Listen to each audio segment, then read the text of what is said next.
Autospordisaade Kurvid sirgeks alustab. Täna saates Soome MM-ralli. Vaatame ette, kuidas ralliks valmistutakse ja vaatame, kuidas ralli kulges. Soome MM-ralli on kõikide rallisõitjate lemmik, nii ütles Elfyn Evans enne rallit ja ilmselt see peab ka paika, tegemist on kogu sarja ühe legendaarsema kihutamisega ja Kurvid sirgeks on nüüd siin rallil kohal. Ralli on algamas. Aga rallisõitjate jaoks pärast Rally Estoniat tähendas 1,5 nädalat pausi, kiiret töö tegemist ja esimese asjana vaatamegi, kuidas käib ühes rallitiimis ralliks ettevalmistus. Et mis siin autoga praegu tehakse? Rattad on alt ära, uksed lahti, kapotid lahti, et kas käib väga tõsine siis siuke ettevalmistus või on see siuke lihtsalt kosmeetiline tegutsemine? No tegelikult ju tagasi jõudsime Rally Estonialt pühapäeval ja juba esmaspäeval oli see auto juppideks siin, et valmistuda Soomeks, sest Soome me lähme juba laupäeva lõunal. Autoga tehakse kõike, võetakse täiesti legoks lahti, sest kõik osad vajavad hooldust, alustades käigukastist, amortidest, kuni kõik igasugused mutrid, poldid, kõik vaadatakse üle. Ja et oleks valmis juba siis sellel pühapäeval nii-öelda Soome testiks, et saaks hoo peale sõita. Need ralliautod üldiselt käivadki vist suht kiirelt lahti ja kiirelt kokku, seda on ju hooldusalas ka nähtud, et see ei ole vist päris tavaautoga võrreldav, aga kui kiiresti see auto siis lahti võeti peale Rally Estoniat? Kui kiiresti vaja on. Kui igas nurgas oleks üks mees, siis ma arvan, et me suudaks ta kuskil tunniga täiesti varuosadeks võtta, aga need vajalikud osad, ma arvan, et me niisuguse rahuliku tempoga teeme, siis mingid tunnid ja on see asi juba juppideks ja juba hoolduspingis. No kui laupäeval Soome poole teele minek on, siis kui palju asju kaasa võetakse? Kas sisuliselt teine auto on kuskil kastidesse lahti võetuna kaasas või? Ei, see on ikkagi tehase tiimi luksus, et meil on ikkagi sellised kriitilised varuosad ja kui on vaja, siis saame abi kõrvalmajast Redcreist ja alati ka MM-rallidel on tegelikult Toyota nii-öelda service track kohal, kus siis saad ka põhimõtteliselt lähed nagu poodi seal koha peale, saad osta siis asju, mis vaja on. Et mingisugused elementaarsed asjad on meil olemas ja nendega me saame nii-öelda hakkama ja mis puudutab kõike muud, siis igasugused service nii-öelda siis inventaari, tööriistu ja nii edasi, siis neid on ikka omajagu, et see on peaaegu, et rohkem asju või kindlasti rohkem asju, kui näiteks autovaruosi tuleb kaasa, et oleks mõnus seal services olla. 2 ralli vaheline aeg, väga lühike aeg. Oleme siin tiimi garaažis, mehed teevad tööd. Mis sinu roll selle aja jooksul on, ütleme, auto juures? Kas annad oma mingid soovitusi või mingid oma soove edasi, kuidas või mida peaks auto juures tegema?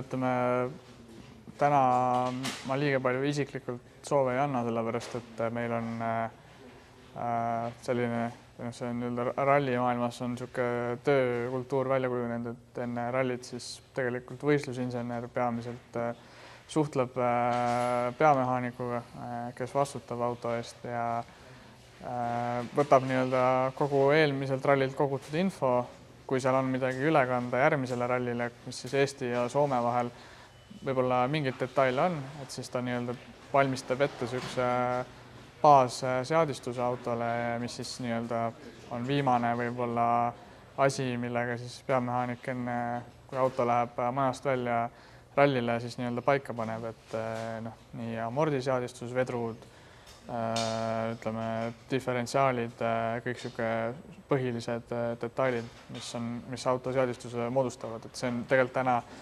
on inseneri nii-öelda ülesanne ja tema nagu teab võib-olla, mida mina kui sõitja tahan ja minul isiklikult liiga palju seal nii-öelda sõnaõigust ei ole. No kui palju siis sind kui sõitjat siin garaažis 2 ralli vahel üldse näha on või mis sul siin üldse teha on või pead sa tegelikult hoopis vaatama juba järgmise ralli videosid ja valmistuma sõitmiseks? Ja ütleme 2 ralli vahel, mis siis antul juhul on ju ainult nädal aega, isegi natuke vähem on.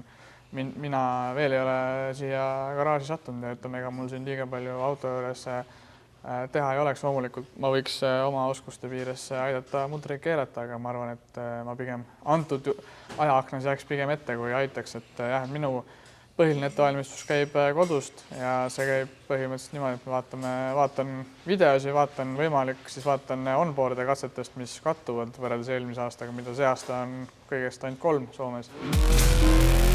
Nagu nägite, rallimeeste garaažid on puhtad nagu mõne suurfirma kontorid ja töö käib seal väga kiires tempos, ei ole mingit mökutamist, üks ralli lõpeb, auto lahti, auto kokku ja teisele rallile kohale, eriti kui on 2 kihutamise vahe nii väike, nagu oli Rally Estonia ja Soome MM-ralli vahel.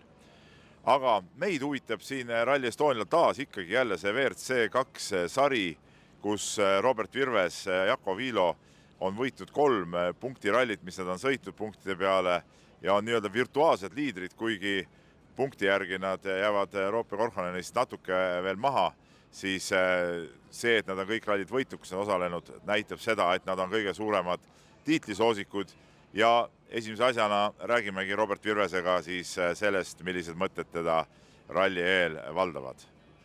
Teed on lahedad, nagu Soomes ikka ja eriti ma ütleks, need uued katsed annavad kindlasti palju juurde, et päris korralik nädalavahetusel ees ootamas. Eks ma oma peas üritan nagu teha nii nagu ikka, et loomulikult anname endast parima ja jooksvalt vaatame, et kus me oma järjega oleme, et loomulikult tahaks ja peaks olema võidukonkurentsis, aga eks see sõidu käigus selgub, et kui palju me selleks peame riskima või kui palju ei pea, et suur pilt on ikkagi nii-öelda punktide peal. Meie noor kihutaja Jaspar Vaher, kes Rally Estonial tegi oma WRC ralli debüüdi, mis lõppes küll üsna õnnetult ja kilomeetrid jäi väheks, on Soomes ka kohal Toyota nii-öelda noorteprogrammi sõitjana. Ma arvan, et tuleb ikkagi jätkata nii, nagu me oleme alati teinud, et loomulikult seekord üritan paremini, aga jah, ma arvan, mingit suurt muutust sisse teha ei ole vaja. Et pigem võib-olla, kui siis see muutus tuleb teha enda peas kuidagi, mida võib-olla tuleks natuke muuta, aga ma arvan, kõik muu võiks ju samamoodi toimida. Aga stardis on veel 2 Eesti rallimeest, M-spordis Fordiga sõitev Romet Jürgenson ja printspordimees Škodaga kihutav Patrik Enok. Ja iseenesest teed mulle meeldivad ja karakter võiks sobida, aga ma arvan, et see ralli tuleb võtta nii-öelda loogilised eesmärgid ja võib-olla keskendudagi rohkem oma asjadele ja sellele, mida tiimikaaslasega koos teha, et jah, hetkel see seltskond siin ja kõik on väga tummine, et ma arvan, et tuleb keskenduda oma asjadele, et võib-olla uutele katsetele ja kus saab võib-olla nii-öelda rohkem suruda ja nii teha. Poolteist hooaeg on siin Soomes enamasti sõidetud, et võiks olla nagu suhteliselt kodune, aga eks need Jyvaskyla teed ikkagi erinevad sellest, mis me muidu oleme siin Soomes nii-öelda kogenud, aga ei üldiselt ma arvan, see pinnas ja teeprofiili mõttes mingil määral on ikka niisugust nii-öelda head või kodust tunnet. No vähemalt nii palju, kui eestlasi huvitab WRC 2, huvitab üldist rallimaailma ikkagi WRC-sarja seis ja see, kes tuleb tänavu maailmameistriks ning võitlus on taas väga tihe, tõsi. Seda võib nimetada ka Toyotate meistrivõistlusteks, sest et 5 esimest meest enne Soome rallit on kõik Toyota sõitjad ja Soome rallile stardib siis esimeselt kohalt Elfyn Evans, kellel on koos 177 punkti ja temale järgneb Takamoto Katsuta. 3. on Sami Pajari, kes sai Rally Estonial oma karjääri esimese WRC ralli võidu. Edasi Sebastian Ogier ja Oliver Solberg, et kui Evans on natukene eest ära, seal on 25 punkti vahet Katsutaga, siis järgmised mehed on kõik paarikümne punkti sees. Soome MM-ralli avapäev on sõidetud ja kõige tähtsam eestlaste jaoks on see, et WRC 2 klassis juhib päris kindlalt Robert Virves. On olnud päris keeruline päev, kui hommiku esimene ring sõideti sisuliselt ideaalsetes oludes, siis pärastlõunal saadi äikest tihedat vihmasadu ja kohati olid kiiruskatsed sellised, kus tee oli kaetud veega ja aknast ka eriti mehed välja ei näinud, nii et paras loterii, kellel oli parem, kellel halvem sõita, aga Robert Virves tuli sellest puhtalt läbi ja avapäeva järel juhib ta siis WRC2 arvestuses Roope Korhoneni ees. Omajagu ma arvan, andsime aega ära kohe esimesel katsel, et hiljem üritasin nii-öelda utsitada end vähe ja kus asjad klappisid, siis sõitsin hooga ja kui oli vaja, siis vähe rahulikumalt. Et pärastlõuna vihmaga oli omaette ooper, et eriti see esimene katse, et päris rajud olud olid, et väga hea meel, et ühes tükis läbi. Tänase päeva eestlastest võib-olla üllatusmees oli Patrick Enok, kes enne päeva viimast kiiruskatset tõusis WRC2 arvestuses isegi 3. kohale. Ralli 2 arvestuses siis oli ta 4., kui Latvalat ka arvestada. Aga Harju kiiruskatse, see linnakatse, tegi ta vea, sõitis autoga vastu betoonäärt ning kaotas aega, aga jõudis ilusti tervena siia, nii et päeva lõpuks on ta siis WRC2 arvestuses 4. kohal. Jaspar Vaher asub avapäeva järel WRC2 arvestuses 9. kohal ja Romet Jürgenson on 11. Viies eestlane Joosep Ralf Nõgene pidi avapäeva katkestama. Olgugi, et läks päris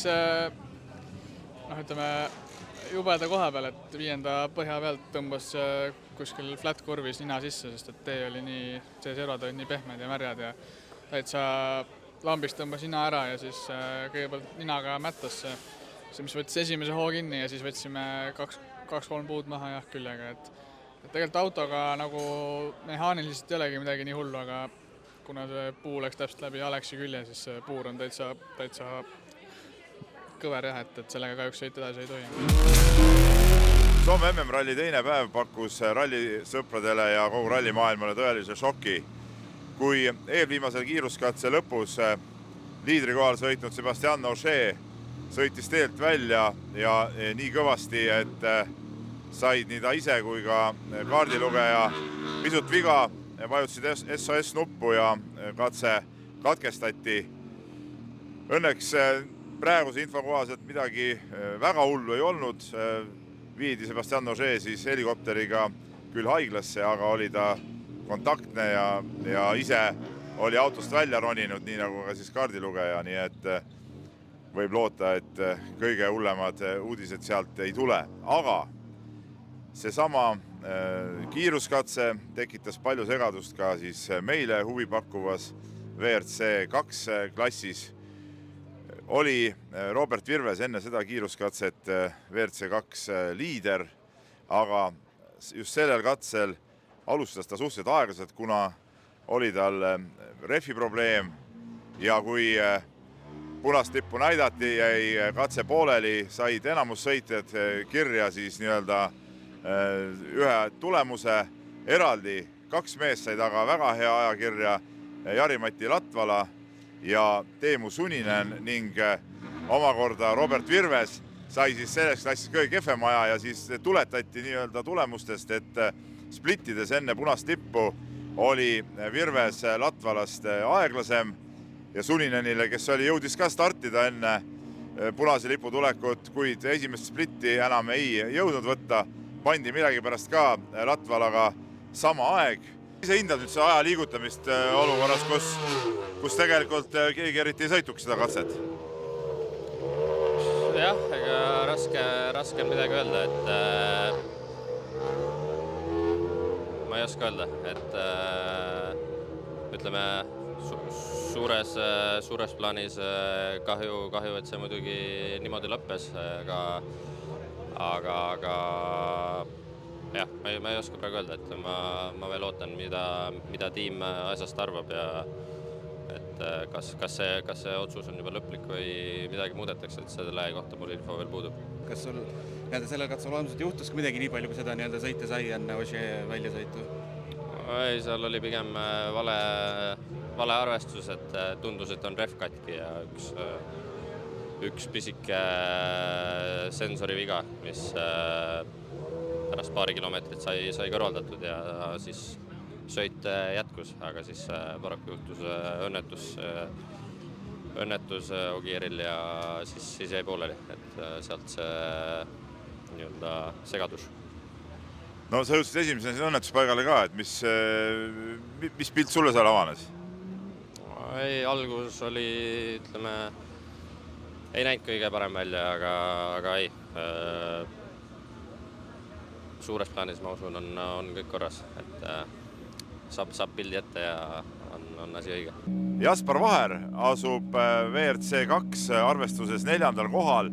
Romet Jürgenson asub ka kõrgel 5. kohal.